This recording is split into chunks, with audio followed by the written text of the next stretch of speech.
বাড়ির বউদের কি কাজের কোনো শেষ আছে? সারাদিন কাজ করলেও না কাজ যেন শেষই হয় না। মাঝে মাঝে তো অনেক বিরক্ত লাগে। মনে হয় আজকে রান্না বান্না বাদ দিয়ে চুপ করে বসে থাকবো, কেউ যদি একটু রান্না করে পাঠিয়ে দিত, সেটাই খেয়ে নিতাম। তো যাই হোক, আসসালামু আলাইকুম, সবাই কেমন আছেন? আশা করি অনেক ভালো আছেন। আমি আল্লাহর রহমতে অনেক ভালো আছি।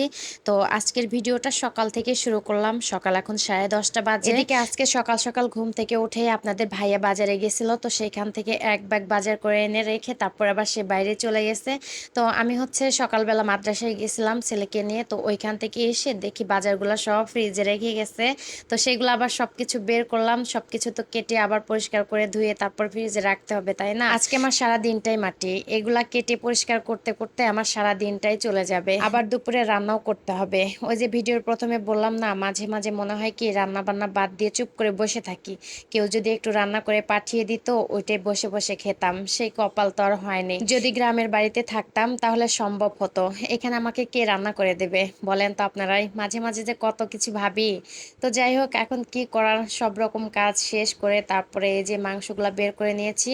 এই মাংসটুকুই আজকে রান্না করব। মানে মাংসটা রান্না করতে চেয়েছিলাম না, আজকে পাঙ্গাস মাছ আর হচ্ছে কচুর মুখি দিয়ে রান্না করতে চেয়েছিলাম, কিন্তু আমার ছোট ছেলেটা এসে বলতেছে আমি কিন্তু ওই মাছ রান্না করলে একদমই খাবো না, আমার জন্য মাংস রান্না করো। আর ওই যে ডিম দেখেছে না, সেই কারণে হচ্ছে মাংসটা রান্না করতে বলতেছে।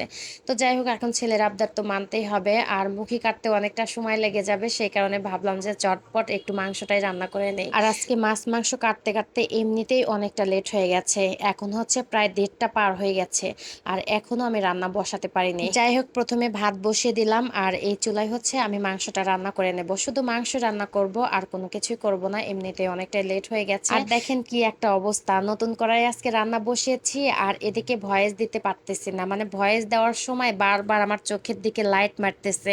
মানে এত সাদা সাদা কি আর বলবো। তো যাই হোক, আজকে একটু ভাবলাম নতুন কড়াই মাংস রান্না করি।